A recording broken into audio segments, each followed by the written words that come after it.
Both Steve Schmidt and Max Boot are warning us about the death of democracy. Max Boot today in the Washington Post. He says CNN was asked if it's likely that in the next few years some elected officials will successfully overturn the results of an election. Only 44% of Democrats said no, which is pretty amazing. Republicans have succeeded in redistricting voting in 19 states, he says. Democrats have failed to protect voting rights at the national level because they can't break a Senate filibuster, thanks to Manchin and Sinema.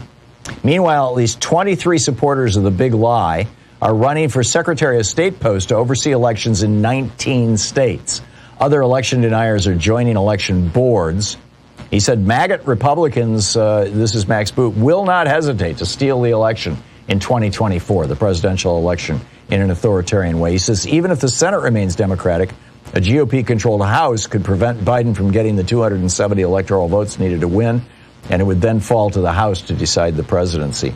The only way, now Max Boot is a lifelong Republican and an outspoken conservative columnist, big fan of the Iraq War, big fan of George W. Bush.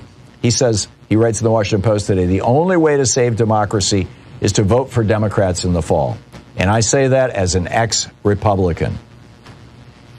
He said, like so many Ukrainians before February 24th, most Americans remain in denial about the threat to our country. It's true. Are you seeing Republicans who are in denial to the threat about our country? Or are you seeing Republicans, or the Republicans you know, ecstatic, enthusiastic, giddy about the possibility of overthrowing the 2024 presidential election and putting somebody like Ron DeSantis or Donald Trump or Josh Hawley or Tom Cotton in there?